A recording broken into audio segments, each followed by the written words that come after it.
2, 1. Muy buenos días a todas y a todos. Es un gusto que nos acompañen este día en el que cerramos con broche de oro la semana de festejos del 17 aniversario del IDAIP, con la conferencia magistral denominada Alcances del Padrón Nacional de Usuarios de Telefonía Móvil, PANAUT. Bien, para inicio este evento me permitiré presentar a las autoridades que hoy nos acompañan. Se encuentra con nosotros la comisionada Paulina Elizabeth Compeán Torres, a quien damos la bienvenida. Muchísimas gracias. Se encuentra también con nosotros la licenciada Alma Cristina López de la Torre, comisionada del IDAIP.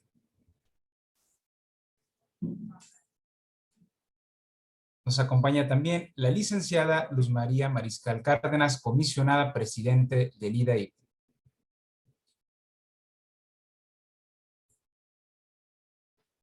Es un placer y un gusto que nos acompañe la doctora Josefina Román Vergara, comisionada del INAI, esta mañana. Muchas gracias, comisionada. Bien, ahora es turno de escuchar las palabras de bienvenida a cargo de la licenciada Luz María Mariscal Cárdenas, comisionada presidente del IDAIP.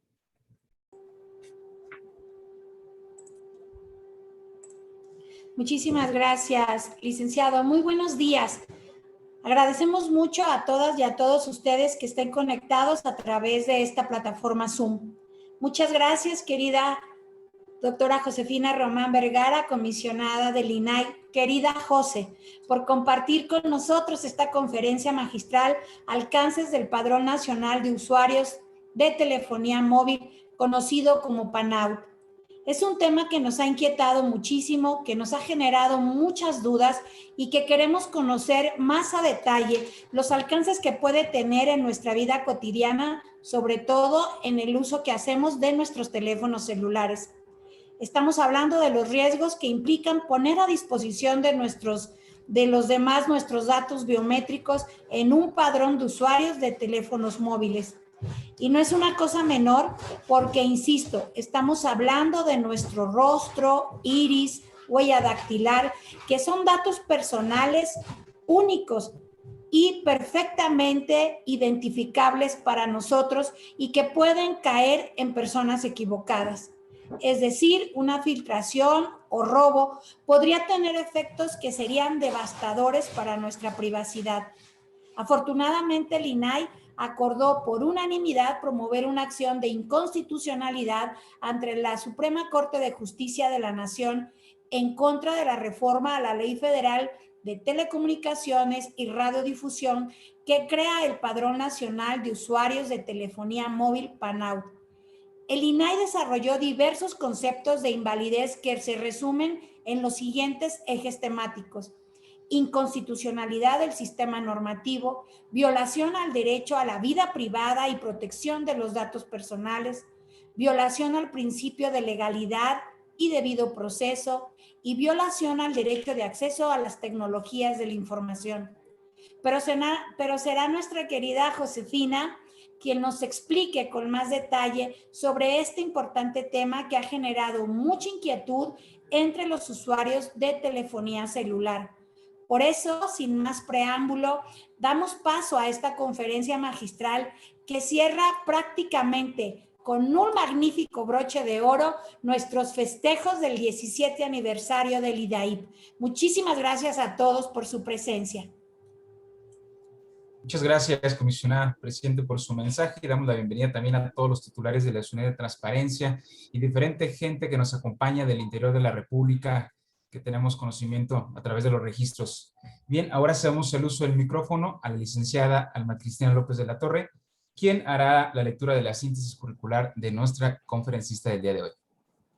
Muchas gracias. Muy buenos días. Sean todas y todos bienvenidos.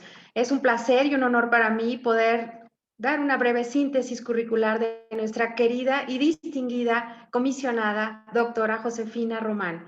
Bueno, ella es licenciada en Derecho por la Facultad de Derecho de la Universidad Autónoma del Estado de México, maestra en Derecho Corporativo por la Facultad de Derecho de la Universidad Anáhuac y doctora en Derecho por el Centro de Estudios de Posgrado en Derecho. De 1987 a 1998 se desempeñó en diversas áreas de la Secretaría de Finanzas del Gobierno del Estado de México. Durante 2005 fue administradora de normatividad de auditoría fiscal del Servicio de Administración Tributaria. De 2006 a 2013 fue titular de la Unidad de Asuntos Jurídicos del Órgano Superior de Fiscalización del Estado de México.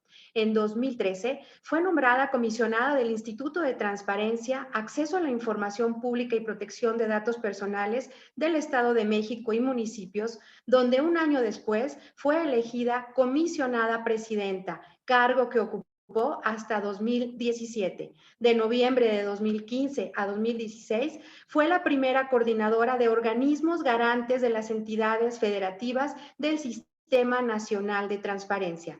Durante 2018 se desempeñó como secretaria técnica de la Secretaría Ejecutiva del Sistema Anticorrupción del Estado de México y municipios.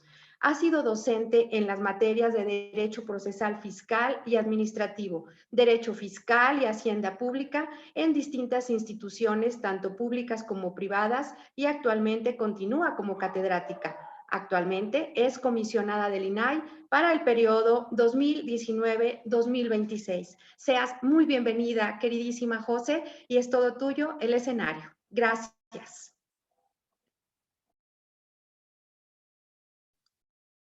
Muchas gracias. Yo agradezco, por supuesto, a mis amigas, primero a Lucy, Alma, a Pau. Gracias por la amable invitación y enhorabuena, felicidades por estos festejos del 17 aniversario del IDAIP. Se dice fácil, pero quienes trabajamos todos los días con derechos humanos sabemos que hay que ir haciendo camino. Es relativamente nuevo para México, particularmente el tema de protección de datos personales. Entonces, bueno, yo les abrazo fuerte y felicitaciones. Bien, si me permiten compartir pantalla, me gustaría, porque me dice que no lo tengo habilitado. Ah, ya me hicieron favor.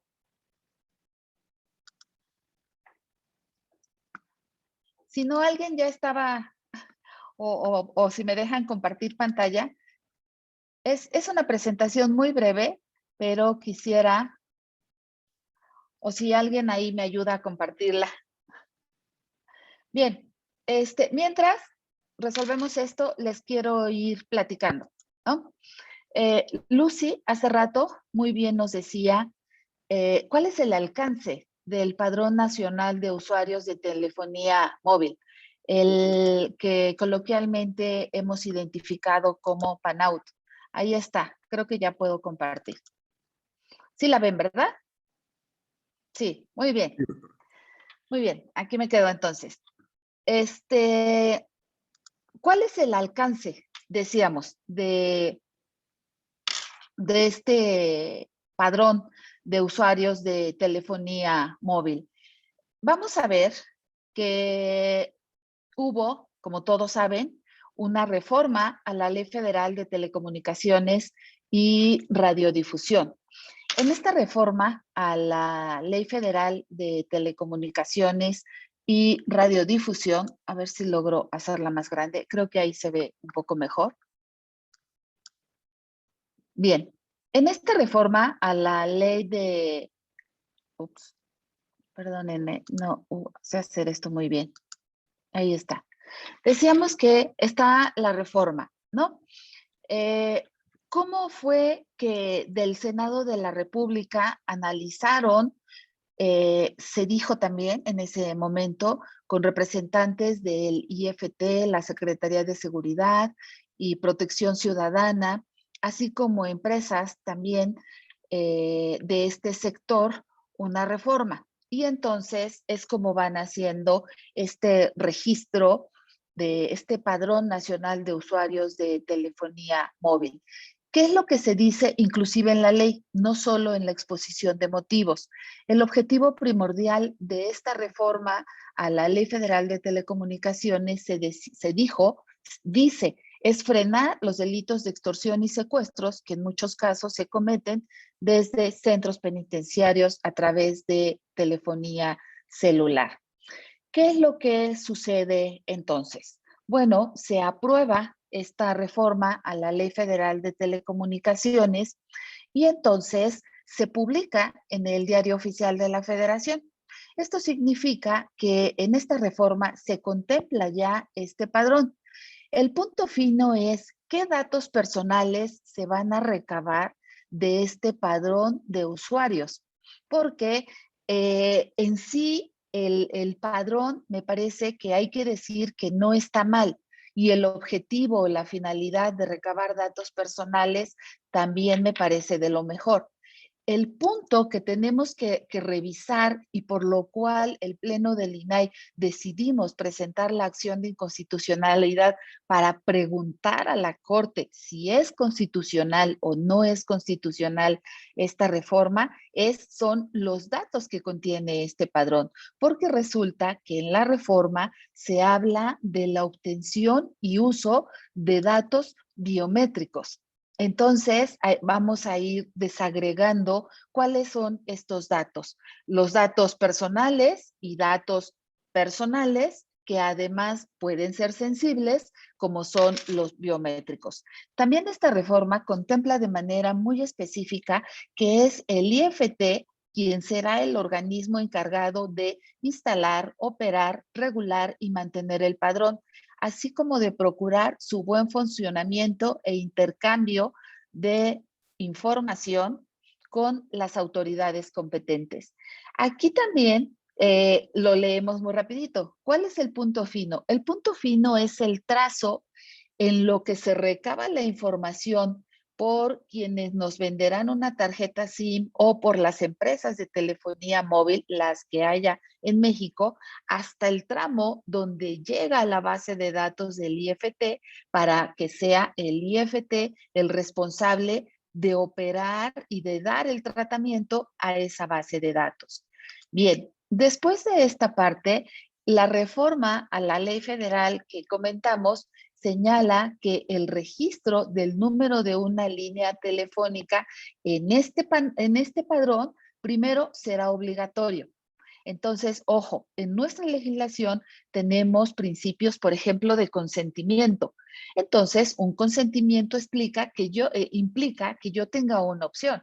Si me parece que sí quiero aceptar tus condiciones, entonces yo las acepto. Si no estoy de acuerdo con tus condiciones, yo debiera tener la posibilidad de decir no las acepto, pero continuar con el servicio.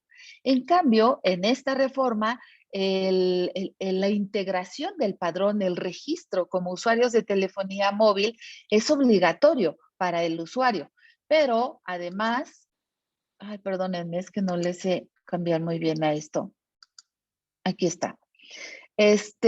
Decíamos, es absolutamente obligatorio, pero en ese trazo que decíamos, será obligatorio para el usuario, pero quienes van a recabar los datos serían en un principio las empresas de telecomunicaciones o las sucursales o demás negocios que están autorizados por ellos para entregar un SIM.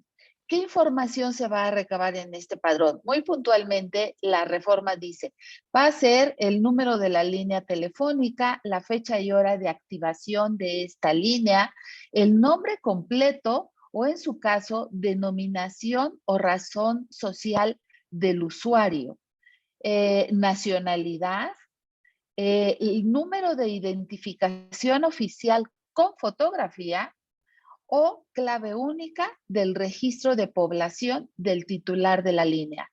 Es muy importante porque ya telefónicas anteriores nos venían pidiendo, por ejemplo, la clave del INE o tu credencial del INE para entregarte una línea.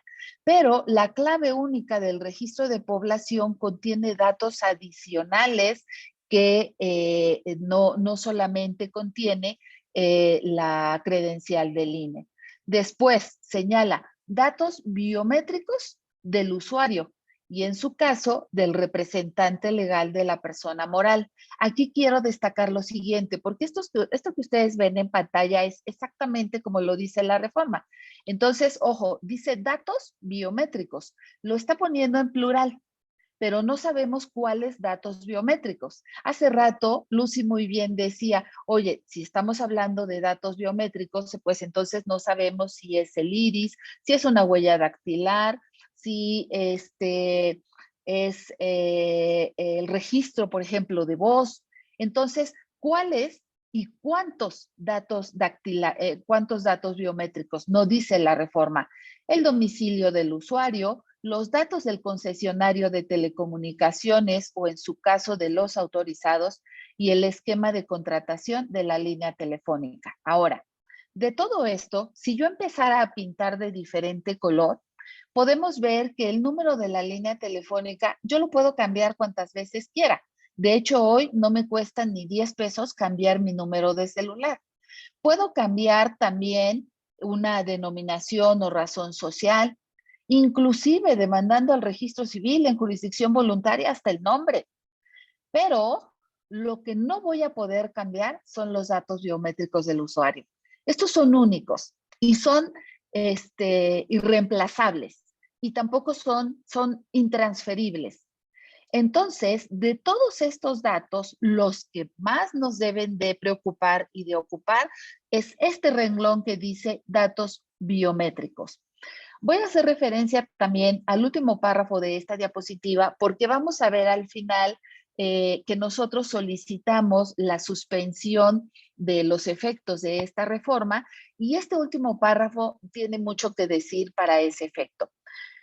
Tenemos los usuarios de telefonía móvil 2 años para hacer el registro.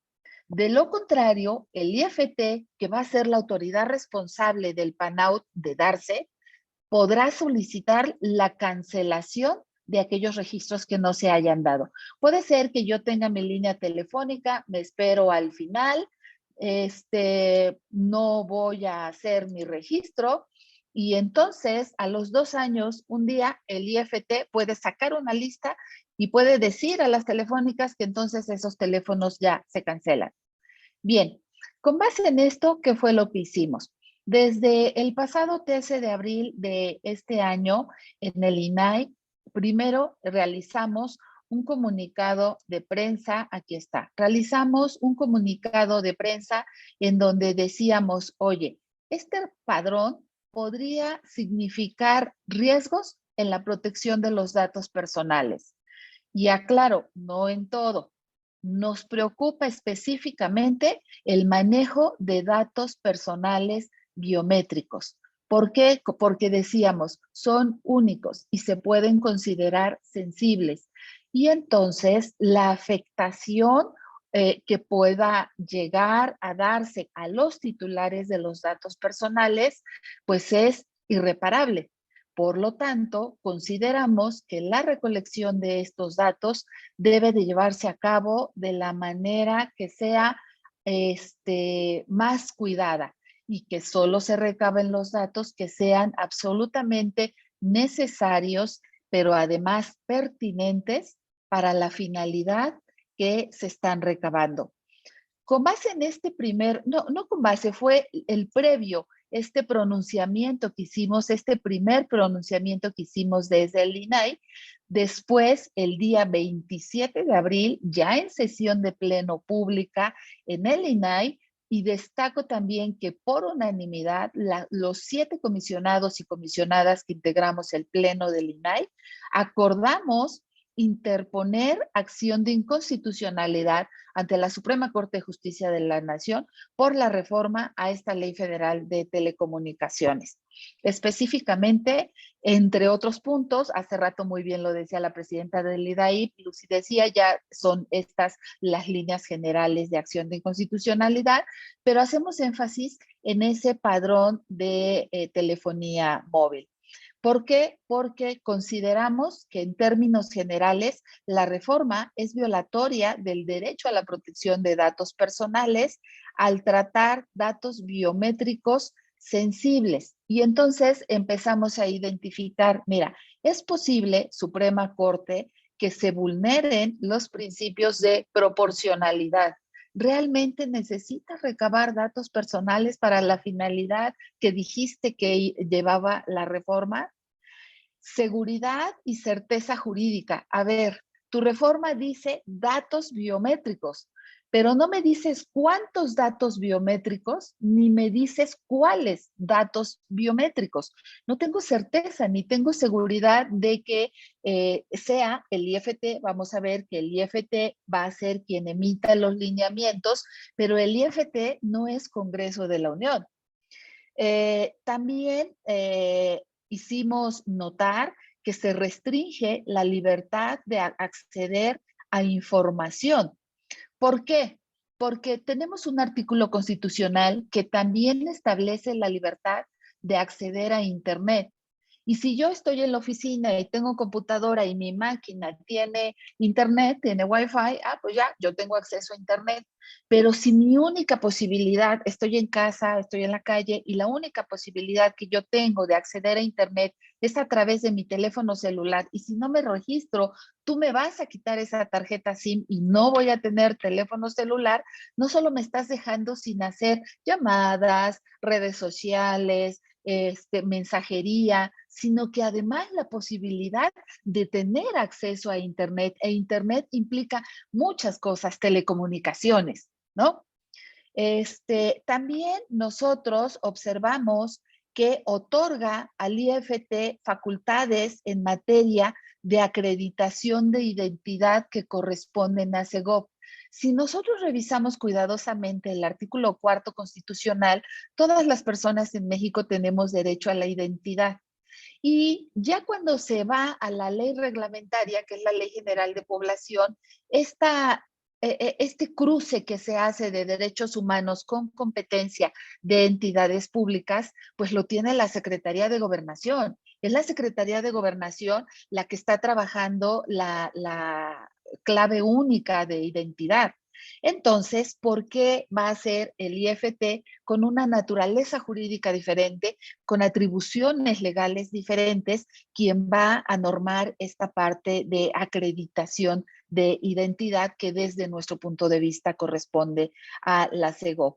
Y bueno, en el ámbito administrativo, en protección de datos personales, también corresponde, pensamos en esta parte, solo al Congreso de la Unión, no vía alineamientos a través del IFT, aunque nosotros podamos trabajar, hay comunicación con el IFT para normarlo de la mejor manera.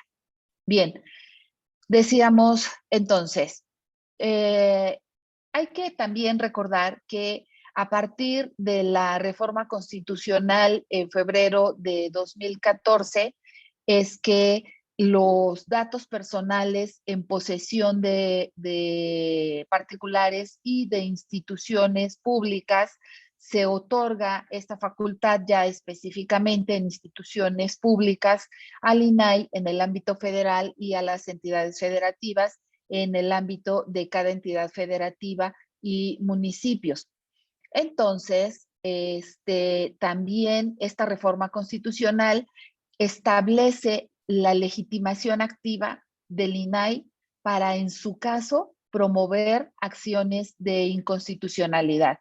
Esto cruza exactamente con lo que señala el artículo 105 constitucional y el 89 de la Ley General de Transparencia, que establecen precisamente esta legitimación activa que les comento para interponer acciones de inconstitucionalidad si es el caso. Bien. Luego entonces, ¿qué fue lo que nosotros en términos generales dijimos? Bueno, hicimos varias líneas. De hecho, la acción de inconstitucionalidad se encuentra en nuestra página para quien la quiera consultar completamente, pero de manera muy resumida. Decimos, a ver, los datos biométricos refieren a características físicas y fisiológicas. ¿Cuáles? Ya habíamos dicho, huella digital, puede ser reconocimiento facial, la retina, el iris, la geometría de la mano o de los dedos. Decíamos también una grabación de voz, que puedan usarse como medio para acceder a algunas aplicaciones. El dato biométrico es un dato personal, pero cuando identifique de manera explícita a su titular, también se puede reconocer como sensible. Decíamos también que como son datos sensibles, los principios que rigen, en este caso, a los datos personales, claro que están obligados a cumplir todos. ¿Cuáles principios? Licitud, finalidad, consentimiento, calidad, proporcionalidad, información, pero también responsabilidad, así como los deberes de confidencialidad y seguridad. Aquí, ¿cuál es el punto fino? En ese trazo que decíamos. Bueno, ojo, porque cuando sea una sucursal o un local autorizado por una empresa telefónica a entregar SIMs, a ese particular le aplica la Ley Federal de Protección de Datos Personales en posesión de particulares. Cuando ese particular recabe información que vimos en la lámina anterior y lo entregue, todavía no se establece si a la telefónica o directamente al IFT le aplica la Ley General de Protección de Datos Personales en posesión de sujetos obligados, es decir, instituciones públicas. Entonces, en el tramo de obtención de información de particulares también aplican los principios, deberes y obligaciones para particulares. En el tramo del IFT le van a aplicar exactamente lo mismo, pero con fundamento en la Ley General de Protección de Datos Personales. ¿Qué fue lo que hicimos? Bueno, primero también recomendar a todos los responsables, por ejemplo, utilizar medios que estén permitidos por la ley para obtener datos personales, como son datos biométricos, tener especial cuidado, y destaco muy importantemente el aviso de privacidad. Tenemos un principio de información, tenemos un principio de consentimiento. El aviso de privacidad, aunque no nos guste leerlo y generalmente son avisos muy amplios, son avisos extensos, son avisos que nos dicen qué información van a recabar de tus datos personales, con qué finalidad se están recabando estos datos personales, qué tratamiento le van a dar a esos datos personales. Pero algo muy importante, ¿cómo, dónde, de qué manera vas a poder ejercer derechos ARCO? Los titulares de los datos personales, ¿de qué manera vamos a poder ejercer? Vamos a poder tener acceso a esos datos personales, rectificación, cancelación u oposición a los datos personales. Entonces, esto todavía falta de irse armando, estamos justo en ese proceso, ¿de acuerdo? Bien, ahora, en el ejercicio de esta facultad, decíamos, en el mes de abril, lo que hicimos fue decir, por unanimidad en el pleno del INAI, instruimos al director jurídico a que presente la acción de inconstitucionalidad y le pregunte a la Corte todos estos aspectos que nosotros identificamos que son delicados y que sea la Corte la que determine si la reforma es o no es constitucional. Entonces fue hasta el 13 de mayo de este año que el INAI interpone ya a través del director jurídico la acción de inconstitucionalidad ante la Suprema Corte. Aquí quiero destacar algo, porque ya los aspectos que considerábamos inconstitucionales ya los hemos ido comentando. Algo que sabíamos que era difícil de conseguir, pero no quisimos dejar de hacerlo, fue solicitar a la Corte la suspensión de los efectos de esta reforma a la Ley Federal de Telecomunicaciones y Radiodifusión. Sabíamos que no es común que se otorgue, generalmente no es así, pero encontramos un antecedente, entonces nosotros pedimos a la Corte que se pronunciara en ese sentido. Más adelante vamos a ver que esta parte de la suspensión ya tenemos una respuesta, lo que hoy podemos decir que sí fue admitida ya la acción de inconstitucionalidad desde el 27 de mayo y también fue admitida y acumulada a otra acción de inconstitucionalidad que fue promovida por algunos senadores de la República. Bien, ¿qué es lo que principalmente dijimos? Esto muy atinadamente la comisionada presidenta del IDAIP ya lo dijo resumiendo perfectamente, Lucy, no me quiero detener mucho, pero ella nos dijo, mira, son estas 5 líneas. ¿Qué le estás preguntando a la Suprema Corte? Le estamos preguntando si el sistema normativo que incorpora la reforma en realidad vulnera el derecho de protección de datos personales y diversos derechos interdependientes. Porque si ustedes recuerdan el artículo 1 constitucional, los derechos humanos no son divisibles y son interdependientes. Entonces, estamos hablando de un artículo 4 constitucional, el artículo 1, estamos hablando del artículo 6 constitucional, estamos hablando del 16 constitucional, que es en el segundo párrafo donde se reconoce el derecho humano a la protección de los datos personales. También, si el padrón, la finalidad que persigue este padrón es una medida idónea, necesaria y proporcional. ¿Qué implica el principio de proporcionalidad? Les decía hace rato. A ver, cuando vamos a una escuela o alguna institución pública o privada, lo primero que les decimos, a ver, revisa tus bases de datos. Cuando el policía de la entrada te pide para acceder al edificio el nombre, el domicilio, el teléfono, el correo electrónico, un teléfono fijo, ¿de verdad necesitas todos esos datos? O sea, es absolutamente necesario e indispensable que recabes toda esa información. Entonces, identifica tu finalidad y recaba aquellos datos que sean absolutamente necesarios y que además sean pertinentes para conseguir la finalidad de que está recabando los datos. Bueno, también preguntamos si el ejercicio de los derechos ARCO podría ser modificado en un momento dado por esta reforma, porque tú ya en la Ley Federal de Protección de Datos Personales en posesión de particulares tenemos perfectamente trazado el ejercicio de derechos ARCO. Y en la ley general, tratándose de instituciones públicas, también tenemos perfectamente trazado el ejercicio de derechos ARCO. Si esta reforma a la Ley Federal de Telecomunicaciones modifica ese procedimiento, ¿es constitucional o no es constitucional? Eso ya está normado y está normado en leyes específicas para particulares y para instituciones públicas. Y luego, si este padrón también es constitucional que incorpore datos personales biométricos, sin darnos certeza ni seguridad jurídica. Te dice en plural, pero no te dice cuántos, ni te dice cuáles.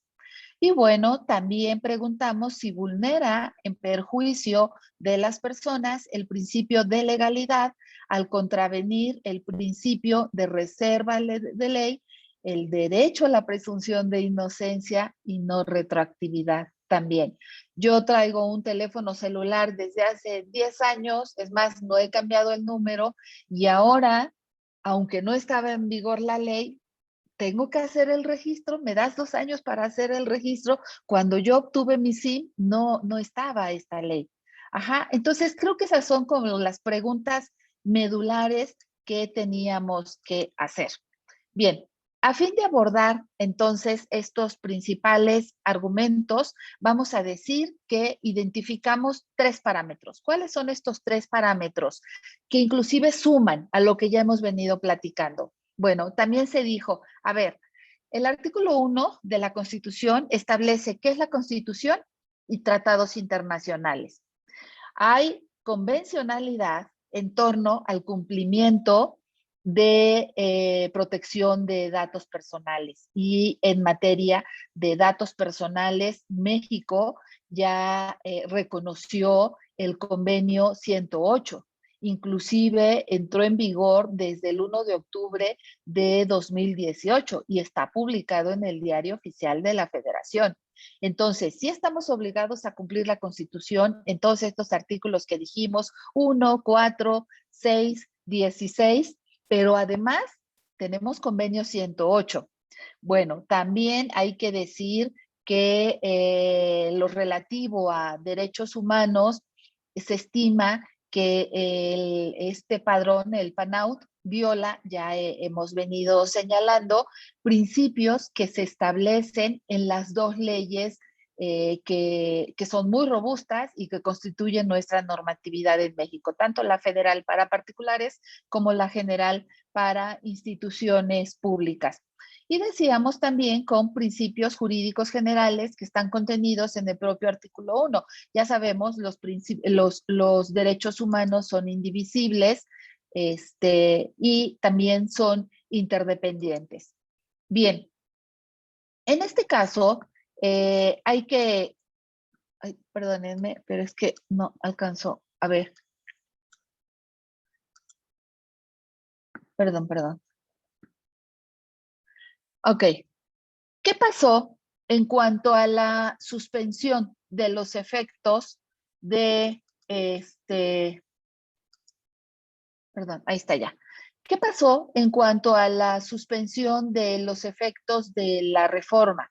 Yo les dije que en la acción de inconstitucionalidad, además de lo ya mencionado, los 5 puntos importantes y las 3 líneas de acción que consideramos, bueno, también le pedimos a la Corte que otorgara la suspensión provisional. Sabíamos que era difícil y efectivamente ya tuvimos un acuerdo de la Corte donde niega la suspensión porque básicamente dice, oye, hay plazo para que surta sus efectos este registro. Y este registro falta que emita el IFT los lineamientos, pero además falta que pasen esos 2 años para que todo el mundo se registre y entonces puedan dejar de tener líneas y deciden no registrarse. Básicamente es lo que dice. Acuérdense con algunos de los senadores de la República, entonces se niega la suspensión. Hay que también señalar que nosotros como INAI ya desde hace poquito, el 17 de junio, promovimos recurso de reclamación y entonces estamos pendientes de lo que nos resuelvan en ese sentido. ¿De acuerdo? Bien, ¿qué es lo que también hay que decir? También hay que decir que el IFT el 26 de mayo también acordó presentar una controversia constitucional en contra de esta reforma, algunas disposiciones, como lo hizo también el INAI, respecto de la reforma a la Ley Federal de Telecomunicaciones. Pero, ¿cuál es la diferencia? Primero, el INAI hizo valer acción de inconstitucionalidad porque es para lo que está legitimado. El IFT hizo valer controversia constitucional porque es para lo que está legitimado. Y la perspectiva que toma el IFT es porque asume que, eso es lo que dice en su controversia, que el decreto invade la autonomía presupuestaria del IFT, así como sus facultades regulatorias y de garante de derechos humanos en su ámbito competencial, lo cual afecta su garantía institucional y autonomía, transgrediendo el principio de división de poderes. ¿Por qué es importante esto? Porque vamos a ver que el IFT en la controversia constitucional también solicita la suspensión de los efectos de la reforma. Y el 11 de junio, si ustedes se dan cuenta, muy cerquita de la respuesta que nosotros tenemos, el 11 de junio de este año también la Corte sí concede la suspensión al IFT y dice respecto a la obligación de instalar, operar, regular y mantener el PANAUT, al considerarse que se puede apreciar un riesgo sobre la autonomía constitucional si se permitiera la ejecución de ese padrón. Entonces, bueno, estamos en espera porque vía la acción de inconstitucionalidad con un razonamiento diferente al INAI nos niegan la suspensión y en la controversia constitucional, claro que con una perspectiva completamente diferente, otorgan la suspensión de los efectos de esta reforma. Bien, en este caso, no me quiero exceder, creo que voy bien. En este caso, ¿qué es lo que hay que decir? ¿Por qué la importancia del padrón? ¿Por qué todos nos empezamos a preocupar y a reflexionar y a opinar en este sentido? Bueno, porque este sería un tratamiento intensivo, pero también relevante de datos personales, considerando la utilización de sistemas de biometría para el tratamiento de datos de más de, subrayo, 88.2 millones de usuarios de teléfonos celulares en México. Entonces, bueno, si ustedes se dan cuenta, no es nada pequeño un padrón de cuando menos 82.2 millones de usuarios. Entonces, bueno, hay que valorar, hay que realizar una evaluación de impacto. Este señalamiento que vemos aquí del artículo 74 de la Ley General es cuando se pretende poner en operación políticas públicas, sistemas, plataformas que impliquen tratamiento intensivo o tratamiento relevante de datos, hay que realizar una evaluación de impacto de protección de datos personales. Ahora, ¿este será un tratamiento intensivo o relevante? Por supuesto que será intensivo y por supuesto que es relevante. Estamos hablando de 88.2 millones de usuarios. Entonces, bueno, el responsable, en este caso el IFT, porque él va a concentrar esa base de datos, debe de valorar los impactos reales de este tratamiento para poder identificar y mitigar los posibles riesgos relacionados con aquellas obligaciones que le otorga la ley, principios, deberes y obligaciones. Bien, adicional, ay, perdón, creo que es ahí. No. Ahí está. Bien, adicionalmente a la interposición de la acción de inconstitucionalidad en el INAI, hemos llevado a cabo otra serie de acciones que les quiero compartir solamente dos. Tenemos un micrositio, es un micrositio muy importante que se puede consultar, se denomina el INAI es de todas y todos, este recientemente fue liberado y en este micrositio se difunden casos emblemáticos relacionados con interposiciones de acciones de inconstitucionalidad, tenemos otras controversias constitucionales y entonces por eso les decía que ustedes pueden encontrar la acción de inconstitucionalidad completa, inclusive con algunas infografías en este micrositio. También hemos realizado boletines de prensa, infografías, en donde hemos informado a los titulares primero, sobre las inquietudes que ha generado desde el INAI esta reforma, la presentación de la acción de inconstitucionalidad, que lo que implica es preguntar a la Suprema Corte de Justicia de la Nación, oye, ¿estos puntos son o no son constitucionales? Yo puedo tener una opinión, pero la verdad legal la va a tener la Suprema Corte. Entonces, lo que estamos haciendo es justamente preguntar. También, por supuesto, que atendemos todas las consultas, preguntas, que se realizan a través del centro de atención, el CAS, que tenemos desde el INAI. Entonces, bueno, en términos muy generales, esto es lo que nosotros hemos trabajado en relación a la acción de inconstitucionalidad. También les puedo decir que una vez que sea resuelta la acción de inconstitucionalidad, por supuesto que lo subiremos también a la página, también estaremos informando a la ciudadanía cuál es la respuesta que hemos recibido de la Suprema Corte. ¿Qué es lo que hay que estar pendientes? Bueno, la acción de inconstitucionalidad acumulada del INAI con algunos senadores de la República y la controversia constitucional que está más enfocada a la parte presupuestal que ha presentado el IFT. Las tres ya han sido admitidas por la Corte. Resumo que la controversia constitucional del IFT sí le otorga la suspensión para que no tenga que ya arrancarse con los lineamientos y en la acción de inconstitucionalidad, a reserva de resolverse el recurso de reclamación, no nos otorgan la suspensión porque dice la Corte que tenemos 2 años para que se vean los efectos de este registro. Entonces, bueno, creo que estoy en tiempo. Muchas gracias Lucy, Alma, Pau por la invitación. Muchas felicidades por estos 17 años de cuidar los datos personales de las y los duranguenses y también por estos 17 años de compartir experiencia, reflexiones, conocimiento, buenas prácticas en el seno del Sistema Nacional de Transparencia y de Protección de Datos Personales y quedo a sus órdenes. Muchísimas gracias, comisionada, por esta magnífica conferencia, plática sobre un tema tan importante y trascendente para todos. Y bien, de acuerdo al orden del programa del día de hoy, tenemos contemplado un tiempo delimitado para preguntas, dudas, respuestas. Si alguien tuviera alguna duda y aprovechar el conocimiento de la comisionada para plantearla, puede levantar su mano para abrir el micrófono si alguien tuviera alguna inquietud.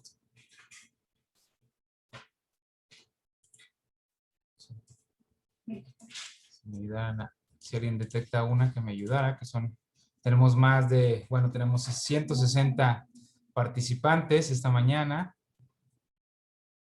Al parecer no veo que haya alguna mano levantada o alguna duda. Solamente felicitaciones, excelente conferencia. Bueno, si al parecer no hay ninguna duda, todo quedó muy claro con esta excelente participación. Y ahora cedería el uso del micrófono a la comisionada Paulina Elizabeth Compeán Torres para la entrega del reconocimiento respectivo. Muchas gracias, Mario. Muy buenos días a todas y a todos. Querida José, mediante este reconocimiento también queremos hacerte llegar un agradecimiento muy grande por la disposición que siempre has tenido para compartir con nosotros tus conocimientos, tu experiencia, el tiempo que tan amablemente nos brindas, la gentileza que siempre has tenido para nosotras, integrantes del Consejo General, y por la oportunidad que tenemos de escucharte, que nos compartas estos conocimientos, esta experiencia, y gracias por desglosar este tema que pues tanta preocupación nos ha causado a todos. Y sobre todo pues en el marco de este 17 aniversario del IDAIP no podíamos cerrar de mejor manera. Esto es para nosotros de verdad invaluable, tu presencia aquí celebrando este aniversario, y pues queremos entregarte un reconocimiento a nombre de las integrantes del Consejo General del IDAIP, pero también quiero decirlo, José, en nombre de todos los compañeros que formamos parte del IDAIP y por supuesto de todas y todos los aquí presentes, te entregamos este reconocimiento por tu excelente exposición en esta modalidad de videoconferencia, alcances del Padrón Nacional de Usuarios de Telefonía PANAUT, Durango, 25 de junio de 2021. Querida José, de verdad no me alcanzan las palabras para agradecerte y reconocerte, y también hacerte llegar pues el entusiasmo que tenemos siempre de verte y de saberte tan cercana con nosotras. Sabes que en Durango tienes 3 grandes amigas que te quieren, que te admiran, que te reconocen mucho. Te mando un abrazo muy grande, querida José. Muchísimas gracias. Muchas gracias. Yo me siento en Durango. Amo Durango. Gracias. Gracias, José. Muchísimas gracias, comisionada. Bueno, y es así como concluimos la conferencia del día de hoy, agradeciéndoles su permanencia a este gran evento. Muchas felicitaciones en el chat, gente que nos acompaña de diferentes órganos garantes de la República, unidades de transparencia de aquí del Estado, sociedad civil. Agradecerles a todos su presencia y que nos hayan acompañado también en esta semana del 17 aniversario del Instituto, deseándoles un excelente día y ya fin de semana en sus actividades. Que estén muy bien. Muchísimas gracias.